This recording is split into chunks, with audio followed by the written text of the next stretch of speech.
Hello everybody, welcome back to Screen Stars and welcome to my next Star Trek review, and this time it is Star Trek, the 2009 film that was directed by J.J. Abrams, and it starred a whole new cast: Chris Pine, Zachary Quinto, Carl Urban, and all the rest, to start some new adventures as Kirk, Spock, McCoy and the rest of the Enterprise crew. Now, to be honest, when these films were first announced, or certainly this film was first announced, I seem to remember at the time feeling a bit torn. I was happy that Star Trek was coming back to the movies. I was happy that J.J. Abrams was on board, but I wasn't sure how I felt about new actors playing these parts. Kirk, Spock, McCoy, these are all iconic characters.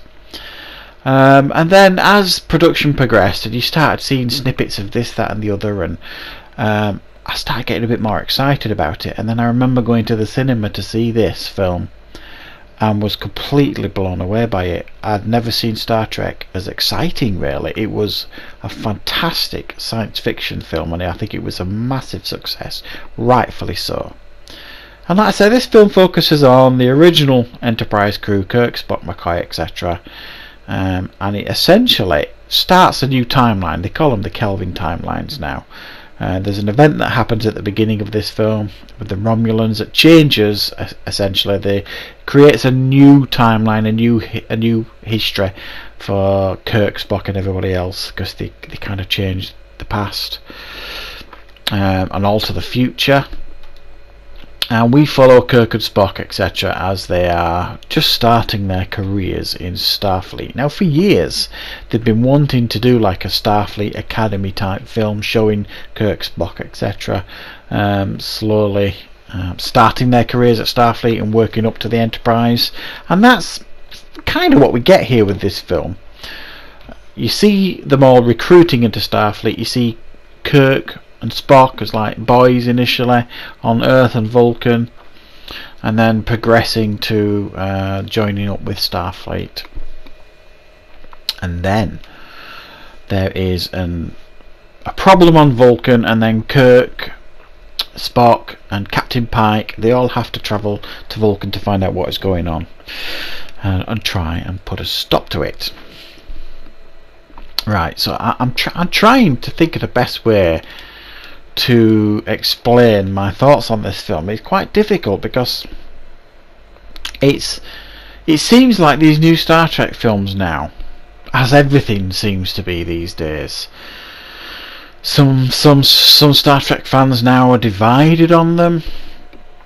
I'm going to go on record basically saying I think this film and the two that followed this film are excellent science fiction films first and foremost, and very, very good Star Trek films. I thought they did a really, really good job, but it seems like maybe this one kind of gets off easy. I think this one is regarded as pretty good, and then the next two, I think Star Trek fans, a lot of them maybe have turned their backs on it. Certainly a certain generation of Star Trek fans have turned their backs on it maybe, and I don't really understand it, because I think certainly this one is so respectful to Star Trek. I thought the casting here was so good. Zoe Saldana, Uhura, perfect choice. Zachary Quinto as Spock, oh my god, I just thought he was so brilliant as Spock. He got his mannerisms, the way Leonard Nimoy walked. I thought it was brilliant. Chris Pine as Kirk, fantastic choice. Carl Urban as McCoy, great. Oh, John Cho as Chekhov. As Sulu. Anthony Yelchin as Chekhov. And then, of course, we have Simon Pegg as Scotty. I don't think you could go through that casting and think they made a poor choice on any of them. I really, really don't. I think they really took the time to find the right person for the right parts, and I truly applaud them for it, because it really, really helped this film. They nailed this film. It's a really, really good adventure. It's like a Star Trek adventure. You get some great space battles. You get some great action scenes. You've got a good baddie. Eric Bana plays the baddie here, the Romulan. I think he could have done with a little bit more screen time, but I'm picking, really. I'm being a bit picky there. And also I think what really helps this film is the fact that you've got Leonard Nimoy in it as Spock. To see him and to see him meet up with Kirk, I think it gives this film such legitimacy, because he has that conversation with Chris Pine and he just talks to him like he's William Shatner.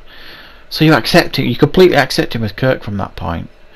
And then it's the same again when a few scenes later and they meet Scotty, and Leonard Nimoy actually says to him, "You are Montgomery Scott."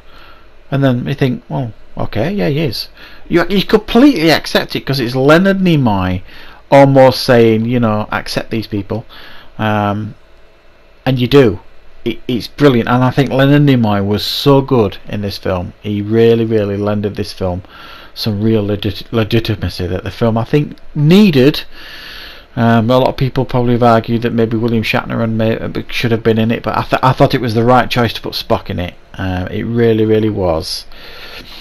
And there was some really fantastic scenes in this film. They got the chemistry really right for a lot of the characters, how the friendships form and develop, and the fact that Spock and Kirk are actually enemies for much of this film, and certainly not on good terms, and as the film progresses you can see that friendship starting to blossom, which I thought was really, really good. I thought they changed enough here to make it work. The fact that they put Spock and Uhura in a relationship, initially I was a bit like, you know, eyebrow raised, Spock. It was like, really, that's a strange decision. And then you just kind of think, you accept it, and you think, oh, that's good, makes sense. So I honestly think J.J. Abrams knocked it out of the park.